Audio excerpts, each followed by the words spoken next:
In the village of Okuru, where the wind carried stories and the earth hummed like an old drum, there lived a young woman named Lindau. From the time she could walk, rhythm followed her like a shadow. The elders often said she had not learned to dance, she had simply remembered. When she walked, the ground seemed to echo her steps in perfect time, and when she laughed, the air trembled as though struck by a hidden beat.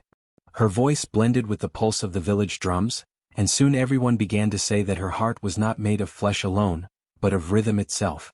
At dawn, when the mist still wrapped around the hills and the first birds tested their voices, Lindau would sit beneath the great baobab tree and tap softly on her drum. The sounds she made were not ordinary, they spoke. The river answered with ripples, the wind swayed in rhythm, and even the goats lifted their heads as though listening. She could tell a story without uttering a word. The children gathered around her, mesmerized, while the elders nodded with pride and a touch of awe. They called her the girl with the drumming heart, for when she played, her chest would move like the drum skin, her heartbeat syncing with every strike. Her drum was old, passed down through generations, carved from sacred wood said to have been touched by thunder. The hide stretched across it came from a lion that once protected the village, and the elders whispered that the drum still carried his courage. Lindau treated it not as an object but as a living friend. She cleaned it with palm oil, spoke to it before playing, and never struck it without purpose. When she played during festivals, the entire village moved as one, feet stamping, hands clapping, hearts pounding in unison. Even the flames of the torches seemed to dance to her rhythm. But it wasn't just her skill that made people love her. Lindau's music carried warmth. Her rhythm could calm crying children and ease the hearts of grieving mothers. When she drummed beside the sick, their pain lessened. When she played for the harvest, the crops seemed greener. The villagers began to believe that her heart carried the blessing of the ancestors of sound, spirits who once lived through drum and dance. They said she could summon their joy, their sorrow, and their wisdom, all through rhythm. Yet Lindau never boasted. She played not to be admired, but because silence made her uneasy. She believed that the world was made of unseen beats, the rhythm of rain, of footsteps, of breathing, and that if one ever stopped listening, life itself would lose its harmony. Sometimes she would look up at the stars and whisper, "As long as my heart beats, Okuru will never fall silent." Her mother often watched from afar, smiling softly. "Your heart is too loud for this world," she once told her. "But it is also what keeps this world alive." Lindau laughed and answered, "Then let it keep beating even when I am gone." That night, as drums echoed from distant fires and laughter filled the air, the villagers danced until dawn. They didn't know that the rhythm they felt beneath their feet wasn't just the drums, it was Lindau's heart guiding them, a pulse of life that tied everyone together. Under the same stars that had heard the ancestors' songs, her beat became part of the land itself, echoing through soil and spirit alike. The elders watched her with knowing eyes, whispering among themselves. "She carries the echo of the first drum," one murmured. "If her rhythm ever stops, the village will lose its soul." And so, under the flickering glow of the fire, with the scent of earth and sweat in the air, Lindau played on. Her heart and her drum one and the same, a heartbeat that would soon be tested by darkness she could not yet hear coming. The festival of Okuru arrived with the scent of roasted maize, the shimmer of bright fabrics, and the hum of hundreds of feet stamping the earth. The air itself seemed alive, pulsing with the rhythm of drums and the laughter of spirits. From dawn until dusk, the people danced to celebrate the season's blessings, and at the heart of it all was Lindau. Her drums sang like no other. When she lifted her hands, even the restless winds hushed to listen. The elders smiled, the children clapped, and the firelight trembled to her beat. But that year a stranger came. He arrived just as the sun touched the horizon, a tall man with restless eyes and a drum strapped to his back. He said his name was Bako, a traveler from the lands beyond the river Thum. His drum was carved from dark wood and bound with silver rings that glimmered when he played. His hands were swift, his rhythm fierce. When he performed, the crowd gasped at the power of his strikes. For a while he relished their awe. Yet as the night deepened, another sound rose, softer, warmer, yet far more commanding. Lindau had begun to play. Her music rolled through the air like dawn breaking over mountains. It made people weep and laugh in the same breath. Bako's fierce tempo faltered as the villagers turned away from him toward her. He struck his drum harder, trying to reclaim their attention, but Lindau's rhythm was not a contest, it was communion. Her beats felt alive as if guided by the ancestors themselves. The fire flickered in perfect harmony, and the crowd swayed in trance-like wonder. When the final note fell into silence, the people erupted in cheers, calling her name again and again. Bako stood in the shadows, his chest tight. He clenched his fists until his knuckles whitened. "They cheer her as if she is divine," he muttered under his breath. His pride twisted into something darker. He told himself that no human could play like that. "It is not skill," he thought. "It is something unnatural, something hidden inside her." The words festered in his mind until they felt like truth. He began to believe that her rhythm's power came not from talent or spirit, but from her heart itself. That night, as the crowd dispersed and laughter drifted away into the distance, Bako sat by the dying fire, staring into the glowing embers. His jealousy gnawed at him. He remembered old whispers from his journeys, stories of drummers who sought forbidden power from spirits of envy, who traded pieces of their soul for sound that could move mountains. He had always dismissed such tales. But now he could think of nothing else. "If her heart holds the rhythm of the gods," he said softly, "then it should have been mine." The more he thought of her, the more he despised her. Every smile she gave, every beat she struck, every cheer she received scraped against his pride like a blade. His rhythm, though strong, felt hollow compared to hers. The voices in his head began to whisper, "Steal it. Take what she does not deserve." As the moon rose higher, silvering the river's surface, Bako made his decision. He would find a way to take her gift, to steal her heart if he must. Somewhere deep within his mind, the faint echo of a drumbeat pulsed, not in harmony but in defiance. It was the beginning of something vile. From that night onward, whenever Lindiao played, Bako's eyes followed her, not with admiration but hunger. Her laughter became unbearable to him, her kindness a mockery. The people of Okuru danced, unaware that among them stood a man whose envy had already begun to turn into a curse, one that would soon silence the very heartbeat that kept their village alive. That night, Okuru slept under a moonless sky. The stars hid behind heavy clouds, and even the crickets held their tongues. It was as if the world itself knew something sacred was about to be broken. In the distance, faint smoke curled from dying fires, and the last echoes of laughter from the festival faded into silence. Bako sat alone by the riverbank, his face lit by the dull glow of a small oil lamp. Before him lay strange objects, a bowl of river mud, feathers blackened by soot, and a charm carved from blackwood. It pulsed faintly as though breathing. The charm had come from the shadow spirits, those who whispered to men consumed by jealousy. They had told him what to do, and warned him what it would cost. But Bako no longer cared for warnings. His envy had grown louder than his reason.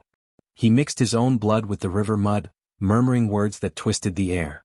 The surface of the water shivered, and a faint shape rose within it, a reflection not his own, but a woman's face framed by light. "Lindau." He pressed the charm to his chest, feeling its dark rhythm sync with his heartbeat. Then he whispered the spirit's final instruction: "Where silence falls, power will awaken." He waited until the village was deep in sleep before moving. His feet made no sound as he walked toward Lindau's hut. The air grew colder with every step, and the moon, hidden all night, seemed to retreat further. Inside, Lindau lay peacefully, her drum beside her like an old friend. Her hand rested on it even in sleep. The faint rhythm of her heartbeat seemed to hum through the air, soft and steady, like a song only the spirits could hear. For a moment, Bako hesitated. Something human within him whispered that this was wrong, that to steal her heart was to silence life itself. But envy is louder than conscience. He knelt beside her and raised the blackwood charm. Its surface shimmered with veins of crimson light. With a trembling hand, he touched the drum first. The glow spread over its surface, and suddenly the sound of the drum, its living hum, died. The silence that followed was unnatural, suffocating. Then he placed the charm over her chest. Her body tensed, her breath caught. A pulse of light flashed through the room, and for one terrible second, the walls seemed to breathe. Bako whispered her name 3 times, and as he did, her heartbeat slowed. A faint sound, like the plucking of a distant string, echoed in the darkness, and then stopped. The charm grew heavy, and when he looked down, it pulsed with a steady rhythm that was not his own. He had taken it. Her heart. Lindau's eyes fluttered open, but they were hollow, empty of light. She did not speak, did not move. Her chest still rose and fell, but something within her had vanished, the spark that had once made the air dance around her. Bako backed away, trembling. He had done it. He had silenced the girl whose heartbeat had once moved the world. Outside, the river groaned. A low, distant rumble rolled through the village, and the wind carried with it a strange stillness. When morning came, the people awoke to a dreadful silence. No rooster crowed, no drum sounded, not even the birds dared sing. The air felt heavy, hollow, as though the heart of Okuru had stopped beating. And in the center of that silence lay Lindayu, breathing without rhythm, alive but soulless. The drums of the village, for the first time in memory, slept without a sound. Morning broke over Okuru like a shroud. The usual chorus of birds was gone, replaced by the eerie hush of still air. Smoke from kitchen fires rose reluctantly, curling weakly as though even the wind had forgotten how to move. The villagers stirred in confusion. The drums, which usually thundered at dawn to greet the ancestors, lay untouched. The drummers tried to play, but when their hands struck the skins, no sound came. It was as if the world had been muted by an unseen hand. Women fetching water from the river found it motionless, its surface flat and dull like stone. Children who usually sang as they worked stood quietly, their voices caught in their throats. Even the animals behaved strangely. Goats refused to graze, dogs whimpered and hid. The entire village pulsed with unease, not in rhythm but in a dreadful stillness. Then someone noticed Lindayu. Her hut door was open, her drum cold beside her, and she sat motionless on the floor, eyes vacant, lips parted as if about to speak but unable to find sound. Her chest rose and fell slowly, but no heartbeat echoed from within. Mothers crossed themselves, elders fell to their knees. The girl whose rhythm had once made the sky dance now breathed like a shadow. The elders gathered around her, their faces carved with grief.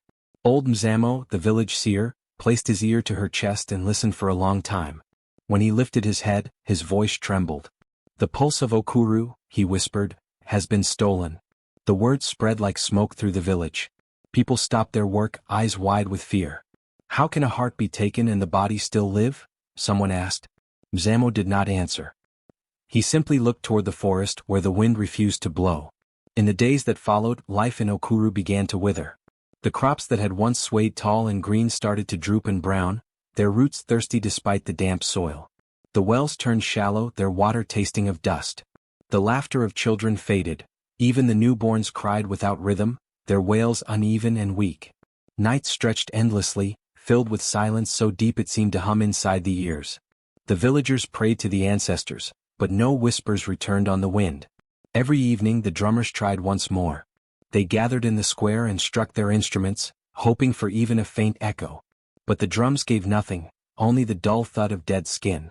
Some wept, others cursed, and a few began to believe the gods had abandoned them. "It is her heart," the elders repeated. "When her rhythm stopped, so did ours." Desperation drove them into the forest. They searched the sacred groves, the riverbanks, and the caves where the spirits were said to sleep. They called her name, offered sacrifices of fruit and honey, and beat the ground with sticks, begging the earth to answer. But the forest remained silent. Only the rustle of dry leaves responded, and even that sounded hollow. When they returned to the village, they found Lindayu sitting outside her hut, staring blankly toward the horizon. Her eyes seemed to follow something unseen. Children hid behind their mother's legs when she passed. Some said she cast no shadow. An invisible scar marked her chest, faintly glowing at night like a buried ember. The elders placed her drum beside her again, but when she touched it, nothing happened. Her fingers moved across the skin without sound. She looked at them with tears that would not fall, as if even her sorrow had lost its rhythm. The people began to whisper that Okuru's heart now slept within darkness, and until it woke again, the village would remain a body without a pulse. The morning after the elders found Lindayu's still breathing body, Okuru fell into a deeper kind of silence.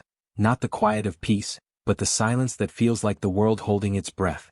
The villagers gathered in the square, their drums arranged in a perfect circle.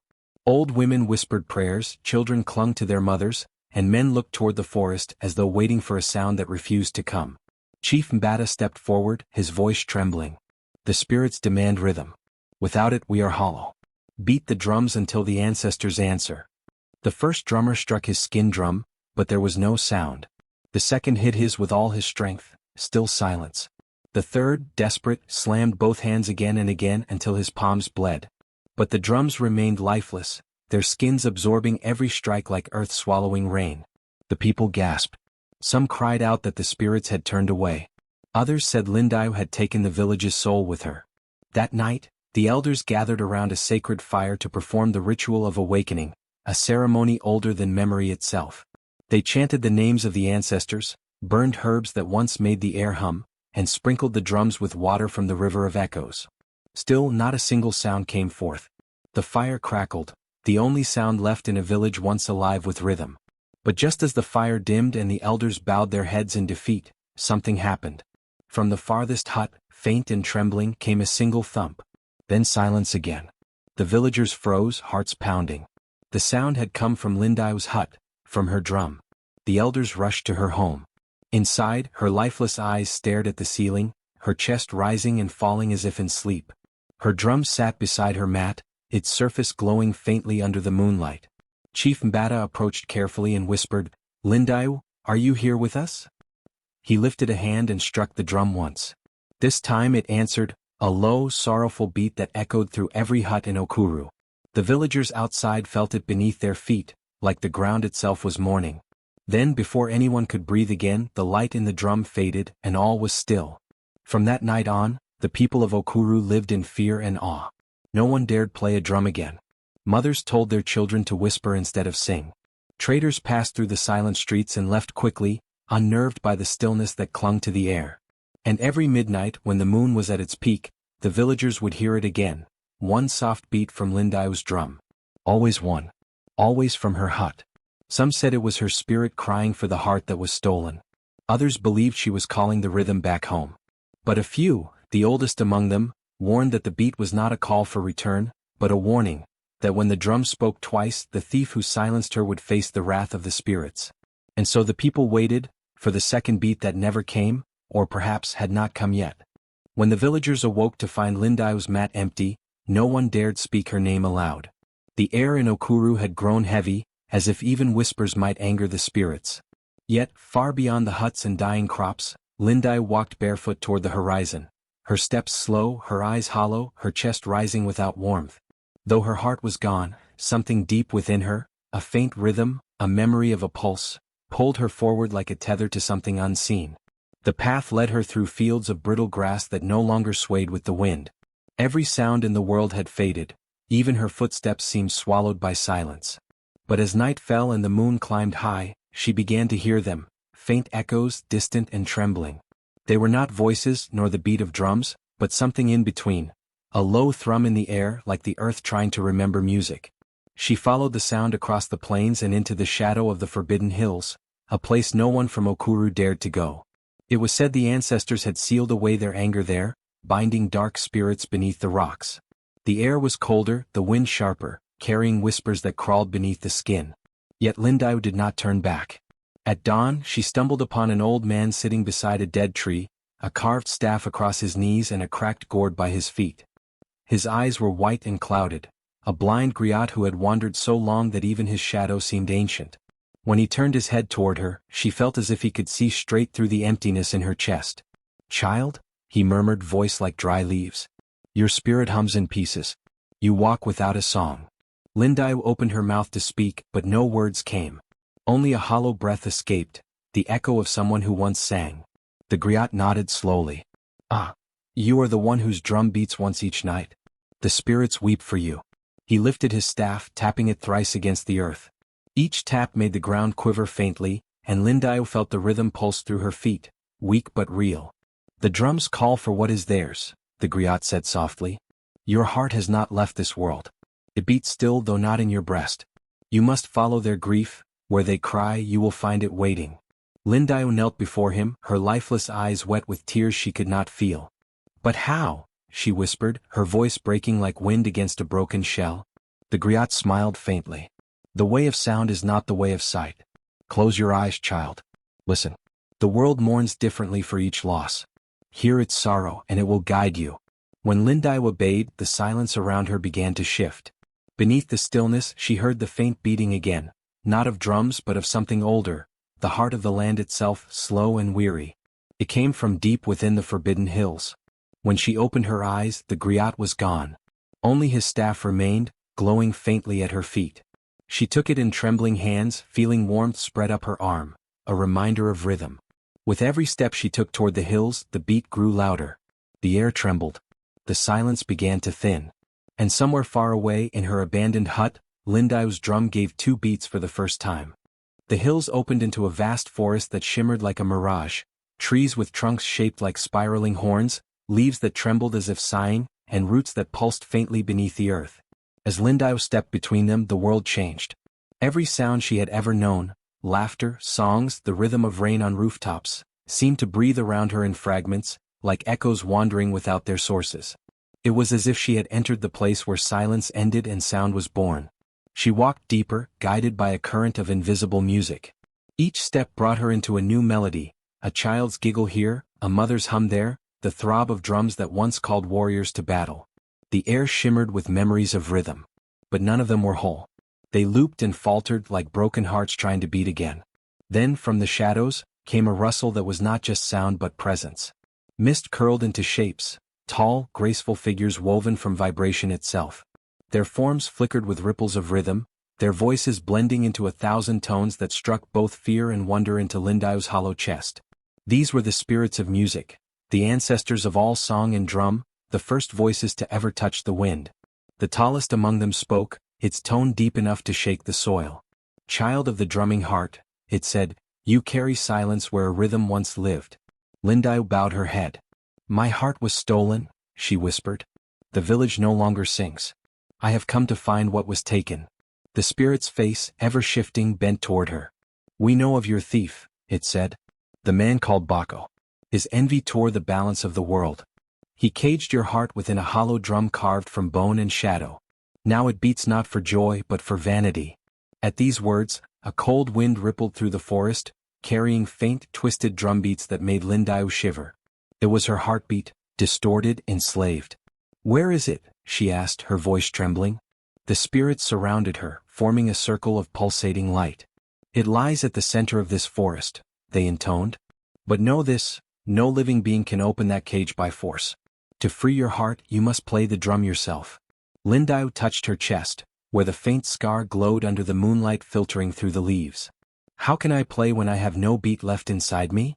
The spirit's laughter was soft, mournful, and kind. "Because rhythm does not come from flesh, child.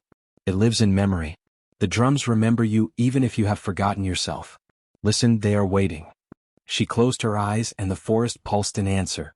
Beneath the layers of strange, drifting echoes, she could hear one rhythm, slow and yearning, calling her name through the trees. It was the sound of her own heart trying to find its way home. When she opened her eyes, the spirits were gone. Only a faint glow marked the path ahead, the trail of echoes leading to the center of the forest. Lindau clutched the old griot staff, now humming softly in her hand, and took a step forward. The trees seemed to lean aside as she walked. The air grew thicker, the drumbeat louder. Each echo around her joined the rhythm, laughter, cries, rain, wind, until the forest itself began to breathe again. And in the distance, beneath a tree carved with ancient faces, she saw it, a drum made of pale bone and dark magic, trembling with every stolen beat of her heart. Lindau knelt before the pale drum, its surface breathing faintly as if alive. The bone shimmered with a sickly light, pulsing to a rhythm that wasn't hers, harsh, uneven, arrogant, the echo of Baco's greed. She could feel the stolen heartbeat trapped inside, pounding like a prisoner against its cage. The air around her was thick with whispers, the forest holding its breath. Her trembling fingers brushed the drum's edge. It was cold as river stone, yet when she touched it, she heard the faintest echo of her laughter from long ago, a child's giggle she barely remembered. Tears welled in her hollow eyes. "If I can no longer feel," she whispered, "then let memory feel for me." She lifted her hands. For a moment, silence stretched across the forest, vast and endless. Then she struck the drum. The sound that burst forth was not just a beat, it was a cry. The trees shuddered. The ground rippled. Birds took flight though there was no sky above them. She struck again and again, each rhythm deeper than the one before, her body moving though her heart was still missing. It was as if the ancestors had reached into her limbs and guided her from within. With every beat, the forest began to pulse with her. The roots trembled in time, leaves rustled in harmony, and the echoes of ages joined her rhythm. From the shadows rose figures of sound, the same spirits of music, now blazing with color and movement. They circled her, their forms shimmering in sync with her drumming. Her breath came in gasps, but her hands did not stop. She felt heat building in her chest, faint at first, then burning. The drum's glow turned from cold white to deep red, pulsing like living flesh. Her lost heartbeat began to return, faintly, like a memory slowly remembered. "Lindau," the spirits chanted, their voices layered and endless. "You remember? So do we. Lightning tore through the sky above the forest, though no storm had formed. Thunder rolled through the trees, echoing her rhythm, amplifying it. The entire world seemed to play beside her. The river answered, the wind sang, even the soil throbbed in time. Lindau's voice broke free, raw, powerful, unchained. She sang not words but sound itself, the rhythm of her people, of joy and sorrow, of life reborn. Her song filled the hollowness inside her, weaving through the drumbeats like light through water. The cursed drum quivered violently, unable to contain her truth. Cracks began to spider across its bone surface. The spirits shouted in unison, "Let the rhythm return to its keeper." With one final strike, fierce and sacred, the drum split open. A surge of crimson light burst forth, rushing into her chest. She gasped, clutching herself as warmth and pain flooded her body at once. Her heart was back, whole, beating, alive. The forest erupted with sound. Every hidden drum, every tree, every echo in the air began to beat together, chanting her name over and over. Lindau, Lindau. The girl with the drumming heart. She fell to her knees, tears and rain mingling on her face. Around her, the spirits danced, their forms glowing brighter until they melted into the dawn. And for the first time since her heart was taken, the world was alive with rhythm once more, the rhythm that remembered her. Dawn broke over Okuru with a sound no one had heard in weeks, a heartbeat. It came first as a tremor beneath the soil, a low hum that rattled gourds and stirred cooking fires. Then, slowly the drums began. One by one from the distant hills, they rolled through the horizon, thunderous, alive, calling the village awake. The people stumbled from their huts, eyes wide with disbelief. Mothers clutched their children, elders fell to their knees. The rhythm, someone whispered, the rhythm has returned. The earth seemed to breathe again. The air warmed, the trees shivered with life, and the river, once dull and motionless, began to murmur with song. Crops that had drooped in despair lifted their leaves toward the new sun, as if the soil itself had remembered how to live. And through all of it, the drums kept beating, steady, sacred, unstoppable, as though the ancestors themselves were marching toward Okuru. But in one hut, far from the gathering crowd, Bako trembled. The sound reached him not as music but as accusation. Every beat struck his chest like a stone. Sweat ran down his face as he covered his ears, but the rhythm only grew louder, now inside him, now beneath his skin. His hands began to burn. He looked down in horror to see blisters forming, red and raw, spreading across his palms like fire tracing guilt. He stumbled backward, knocking over his drum. The once proud instrument lay silent, as if refusing to obey him. The air around him thickened with echoes, whispering his name, not in reverence but in judgment. "Bako," they hissed, "you took what was not yours." The drums remember. Panicked, he burst from his hut, running toward the riverbank. The villagers saw him pass like a shadow, his once grand robes torn, his eyes wild with terror. The drums followed him, invisible but relentless, their rhythm chasing his every step. The faster he ran, the louder they grew. Even the wind carried their sound, slapping against his back like ghostly hands. He reached the river, gasping. The water churned though no wind stirred it, rippling in sync with the beating drums. "Please," he shouted to the sky. "It was only power I wanted. Only respect." But the drums didn't slow. Their rhythm deepened, rising into a storm of sound that shook the banks. He fell to his knees, plunging his burning hands into the water. The river hissed, steam rising where his skin touched the surface. The pain was unbearable. He screamed, but his voice was drowned by the growing roar of the drums, now echoing from every corner of Okuru, from every tree, every stone. The earth itself seemed to condemn him. The villagers gathered along the ridge, watching silently as Bako writhed by the river's edge. Some pitied him, others only whispered prayers. They knew the ancestors had come to judge. A flash of light split the sky, not lightning but rhythm made visible, a golden pulse that rolled across the clouds. The echoes surrounded Bako, circling him in invisible waves. He tried to stand but his body stiffened. The drums struck one final, deafening beat, and the river swallowed his reflection. When the sound faded, there was only the whisper of running water, calm and forgiving once more. The villagers bowed their heads, understanding what had been restored. The drums did not punish to destroy, they punished to cleanse. And as the rhythm settled over Okuru like dawn's blessing, the people felt their hearts begin to beat in time again, knowing the spirit of truth had returned, and that the drums had remembered justice. The air in Okuru turned heavy as the last echoes of the drums faded into a low, simmering hum. From the riverbank where Bako had fallen to his knees, shapes began to rise, tall, luminous figures of the ancestors, wrapped in mist and light. Their eyes glowed like embers beneath the dawn, and their voices carried no words, only the thunder of rhythm itself. The ground trembled as their presence thickened the air. Bako tried to crawl away, his breath ragged, but his body no longer obeyed him. Invisible hands lifted him from the ground, his feet dragging furrows through the dirt as he was pulled toward the shadowed forest beyond the village. The people of Okuru stood in stunned silence, watching as the spirits carried him into the same woods where his envy had first been born. No one dared follow. Only the whisper of the drums guided the way, deep, mournful, and final. Inside the forest, the air grew colder. The trees seemed to lean inward, their branches curling like fingers. The spirit's glow lit the path, and Bako's cries broke against the walls of ancient roots. They reached the clearing, the place where he had stolen Lindau's heart. The remnants of the old ritual circle still lingered.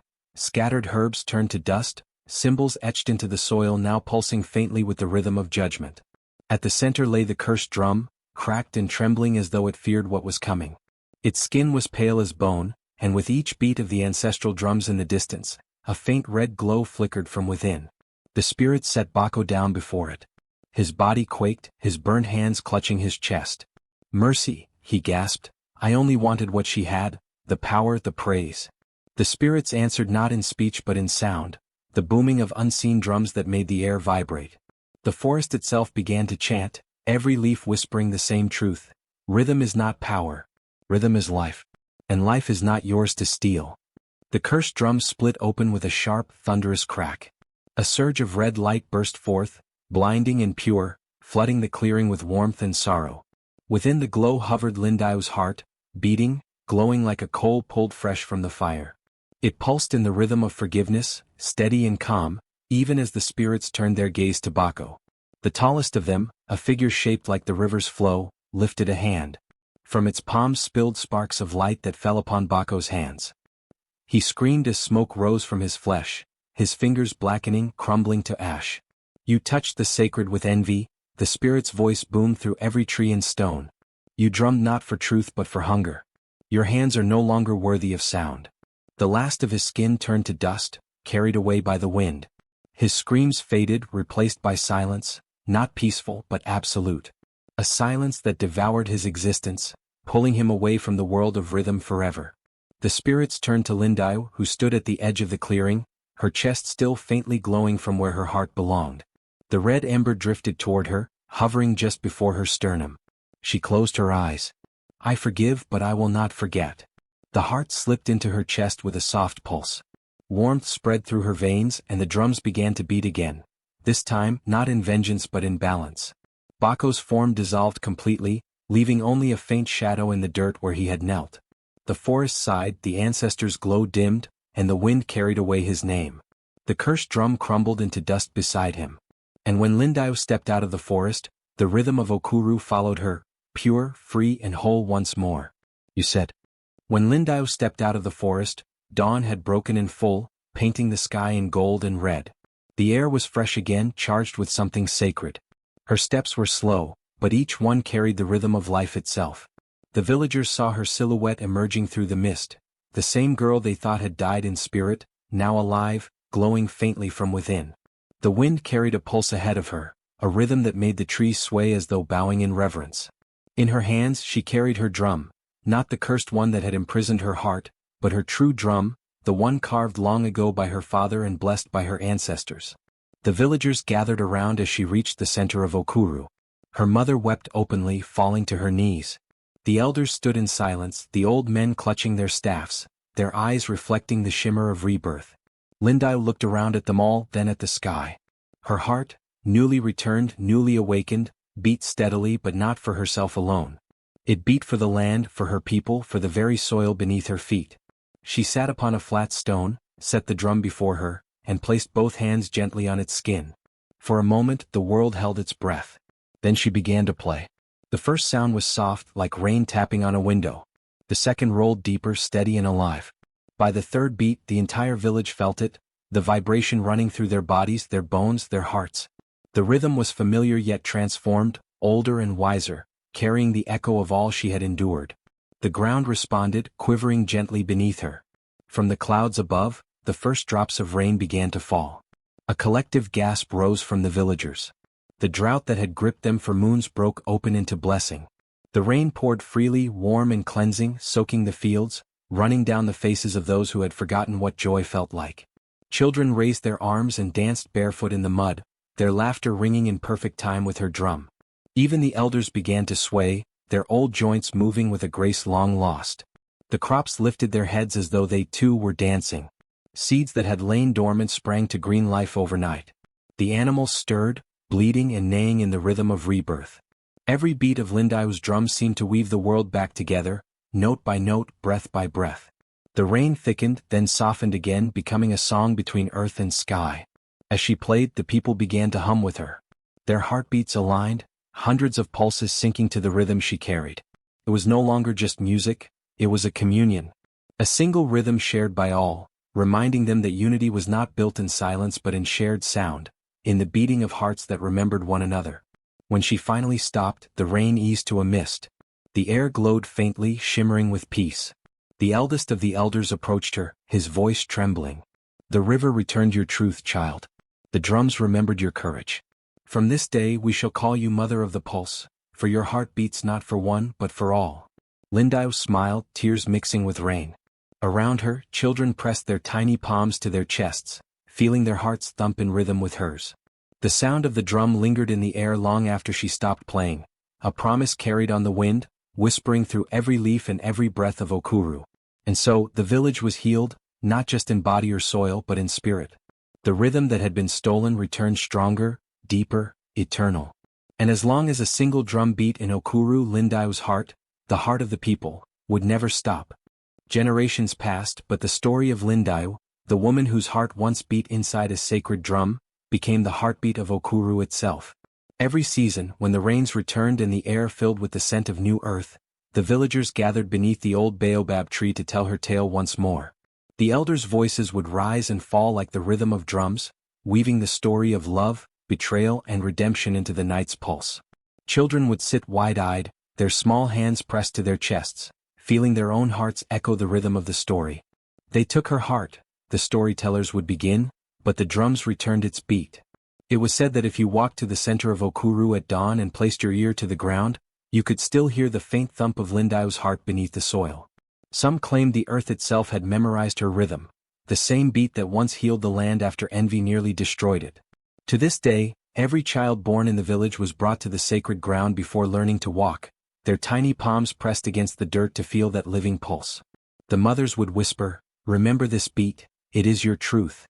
The village drummers, the new guardians of her legacy, carried her rhythm in their souls. Before each performance they would kneel, heads bowed, and place their ears to the earth. Only when they felt that deep, ancient pulse would they lift their hands and begin to play. The first beat was always soft, as if asking permission from the spirit of Lindau herself. Then came the rhythm, steady, powerful, alive. The drums of Okuru were no longer just instruments of celebration, they were vessels of remembrance. Young drummers told stories of hearing whispers between the beats, voices that sounded like wind through trees or rain on thatched roofs. They believed these were the ancestors speaking through the rhythm, guiding their hands, correcting their pride, reminding them that envy and greed once silenced their village. The elders never denied it. They simply nodded and said, "That is the sound of truth." In every household, a drum hung above the doorway. It was a symbol of life's balance, of giving and receiving, of listening and speaking, of heart and harmony. Whenever disputes arose, the villagers would not shout. Instead, they would drum together until their rhythms aligned, for it was believed that where beats unite, peace follows. And so, through generations, Okuru became known not for wealth or power, but for rhythm, for the sound of hearts that refused to forget love's melody. The tale of Lindau also became a teaching for the young. The elders would remind them, music without love is silence and envy kills its own song. The children learned that the drum was more than wood and skin, it was the echo of every heartbeat that came before them. To play it without love was to dishonor those who had bled to keep its rhythm alive. One moonlit evening, a traveler arrived in Okuru and asked an old woman, "Is it true that a woman's heart still beats beneath your ground?" The woman smiled, eyes gleaming like stars. "No," she said softly, "it beats in us." She pointed to the circle of drummers playing under the moon, their bodies moving as one, the sound rising like thunder and falling like rain. As long as we remember her story, the woman said, Lindau's heart will never stop. And so, each generation added their own verse to her song, but the ending always remained the same. As the flames of the fire danced and the night thickened, the storyteller would lift their hand and declare the final words that echoed through the ages. A stolen heart may stop, but its rhythm will always find its way home. Then the drums would resume, deep and unending, Lindau's eternal heartbeat, pulsing beneath the stars.